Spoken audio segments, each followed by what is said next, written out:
آئیے چلتے ہیں حضرت مخدوم عبدالاحد فاروقی رحمۃ اللہ علیہ کے آستانے پر، جو حضرت امام ربانی مجدد الفسانی شیخ احمد سرہندی رحمۃ اللہ علیہ کے والد محترم ہیں۔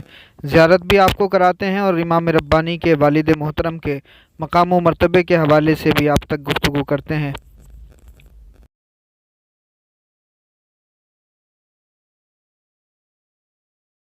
امام ربانی مجدد الفسانی شیخ احمد فاروقی سرہندی رحمۃ اللہ علیہ کے آباء و اجداد آرام فرما رہے ہیں اسی سرہند شریف میں، اور اس وقت ہم حاضر ہیں امام ربانی کے والد محترم حضرت مخدوم عبدالاحد فاروقی رحمۃ اللہ علیہ کے آستانے پر۔ مخدوم عبدالاحد فاروقی رحمۃ اللہ علیہ کو رسول پاک صلی اللہ علیہ وآلہ وسلم نے بشارت عطا فرمائی تھی مجدد الفسانی کے بارے میں، اور یہ بھی فرمایا تھا کہ ابو البرکات کنیت رکھنا، بدر الدین بولنا، اور ساتھ میں ان کا نام شیخ احمد ہوگا۔ تو اسی وجہ سے جانے جاتے ہیں امام ربانی، ان کو ابو البرکات بھی کہا جاتا ہے، بدر الدین بھی کہا جاتا ہے، شیخ احمد بھی کہا جاتا ہے۔ لیکن ان کے علاوہ پوری دنیا میں مجدد الفسانی کی جو شناخت ہے وہ مجدد کے نام سے ہے، مجدد الفسانی کے نام سے امام ربانی پوری دنیا میں جانے جاتے ہیں۔ اگر بچے مجدد بنتے ہیں، اگر بچے امام ربانی بنتے ہیں، اگر بچے اپنے وقت کے معین الدین اور غریب نواز بنتے ہیں، بابا فرید بنتے ہیں، نظام الدین اولیاء بنتے ہیں، یا پھر مخدوم سمنا اوحد الدین تارک السلطنت سلطان سید اشرف جہانگیر سمنانی بنتے ہیں، ماؤں کا بھی بڑا اہم کردار ہوتا ہے۔ لیکن اگر وہیں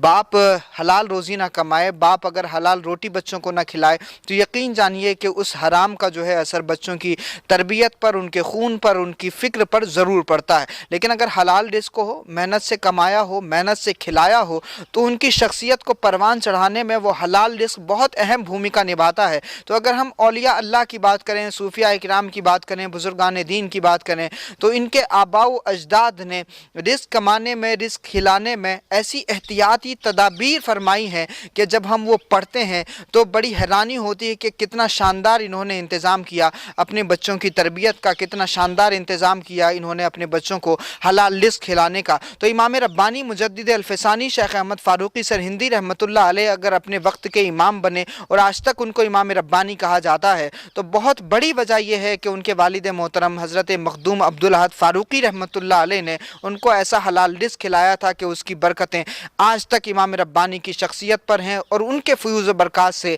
ایک عالم فیض اٹھا رہا ہے۔ یہ حضرت عبدالاحد فاروقی رحمۃ اللہ علیہ کی تربیت کا اور ان کے حلال رزق کا، ان کی محنت کا، اور آباء و اجداد سے جو وراثتیں ان کو ملی تھیں ان کو منتقل کرنے کا فیض امام ربانی کی شخصیت پر ہے۔ تو جہاں ہم شخصیات کا تذکرہ کرتے ہیں، ان کے آباء و اجداد کو، ان کے والدین کو فراموش نہ کریں۔ اگر آپ سرہند شریف آتے ہیں تو ضرور حضرت عبدالاحد فاروقی رحمۃ اللہ علیہ کے آستانے پر حاضری دیجیے۔ اگر آپ بچوں کو منانا چاہتے ہیں تو ماں باپ کے قدموں میں آئیے، یقین جانیے کہ امام ربانی کی بارگاہ میں آپ کو بہت ساری